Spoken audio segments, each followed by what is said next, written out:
TV 20 Kannada ವಾಹಿನಿಗೆ ಸ್ವಾಗತ.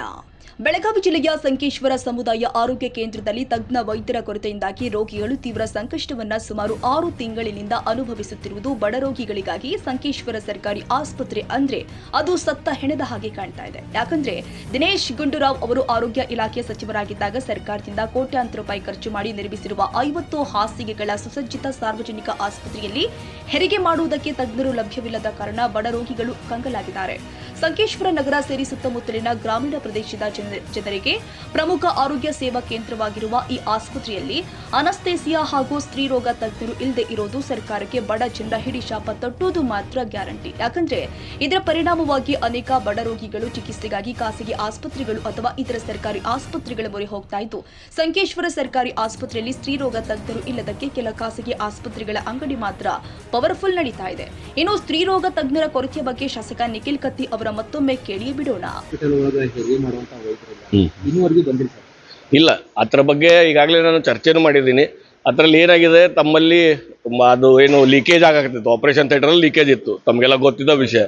ಆವಾಗ ನಮ್ಮ ನಿಡಸೋಶಿ ಹಾಗೂ ಅಮ್ಮನಿಗೆ ಅಲ್ಲಿ ಎಲ್ಲ ಡೆಲಿವರಿ ಪೇಷಂಟ್ಸ್ ಅಲ್ಲಿ ಹೆಚ್ಚಾಗ್ಯಾವ. ಇಲ್ಲಿ ಡೆಲಿವರಿಗಳು ತೋರಿಸಿಲ್ಲ ಇವರು ಬುಕ್ದಾಗ, ಮತ್ತು ಆಗಿಯೂ ಇಲ್ಲ. ಅದರ ಸಲುವಾಗಿ ಇಲ್ಲಿ ಒಂದು ಸ್ವಲ್ಪ ವೈದ್ಯರು ಅಲ್ಲಿ ಶಿಫ್ಟ್ ಮಾಡ್ಯಾರು. ಆದರೂ ರಿಕ್ವೆಸ್ಟ್ ಮಾಡಿ ಇಲ್ಲಿ ಹಾಕುವ ವ್ಯವಸ್ಥೆ ಮಾಡ್ತಾರೆ. ಇದೊಂದು ಭಾಗವಾದ್ರೆ ಮತ್ತೊಂದು ಭಾಗ ಹೇಳ್ತೀವಿ ನೋಡಿ. ಸಂಕೇಶ್ವರ ಸರ್ಕಾರಿ ಆಸ್ಪತ್ರೆಯಲ್ಲಿ ಕೆಲ ವೈದ್ಯರು ರೋಗಿಗಳಿಗೆ ಸ್ಟೆಥೋಸ್ಕೋಪ್ ಹಚ್ಚದೆ ಔಷಧಿಗಳನ್ನ ಬರೆದು ಕೊಡ್ತಾರಂತೆ. ಒಂದು ವೇಳೆ ಸಾರ್ವಜನಿಕರ ಆರೋಪ ನಿಜವಾಗಿದ್ರೆ ರೋಗಿಗೆ ಯಾವ ಸಮಸ್ಯೆ ಇದೆ ಅನ್ನೋದನ್ನಕ್ಕೆ ಈ ವೈದ್ಯರು ವೈದ್ಯಕೀಯ ಪದವಿ ಪಡೆದ ವೈದ್ಯರ ಅಥವಾ ರೋಗಿಗೆ ಇರುವ ಸಮಸ್ಯೆ ಬಗ್ಗೆ ಮಂತ್ರಶಕ್ತಿಯಿಂದ ಈ ವೈದ್ಯರಿಗೆ ಗೊತ್ತಾಗುತ್ತೆ ಅನ್ನೋ ಗಂಭೀರ ಆರೋಪಗಳು ಕೇಳಿ ಬರ್ತಾ ಇದೆ. ವಿನಾಯಕ ಭೋಸಲೆ, ಟಿವಿ 20 ಕನ್ನಡ, ಸಂಕೇಶ್ವರ.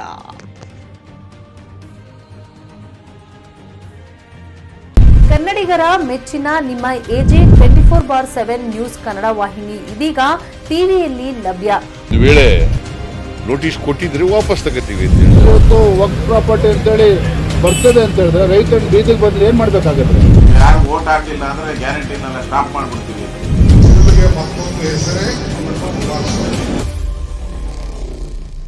ಕರ್ನಾಟಕ ಮತ್ತು ದೇಶ ವಿದೇಶ 360 ಡಿಗ್ರಿ ಸುದ್ದಿ ಹಾಗೂ ಉತ್ತರ ಕರ್ನಾಟಕ, ಬೆಳಗಾವಿ, ಬಾಗಲಕೋಟೆ, ಧಾರವಾಡ, ಹಾವೇರಿ, ಗದಗ, ಬಿಜಾಪುರ ಜಿಲ್ಲೆಯ ಕ್ಷಣ ಕ್ಷಣದ ವಿವರವನ್ನ ಪಡೆಯುವುದಕ್ಕೆ ಎಜೆ 24/7 ನ್ಯೂಸ್ ಕನ್ನಡ ವಾಹಿನಿಯನ್ನ ಲೈಕ್ ಮಾಡಿ, ವಿಡಿಯೋಗಳನ್ನ ಶೇರ್ ಮಾಡಿ, ಕಮೆಂಟ್ ಮಾಡುವ ಮೂಲಕ ನಮ್ಮ ವಾಹಿನಿಗೆ ಸಹಕಾರ ನೀಡಿ ಮತ್ತು ಚಾನೆಲ್ ಅನ್ನ ಸಬ್ಸ್ಕ್ರೈಬ್ ಮಾಡಿ. ಧನ್ಯವಾದಗಳು.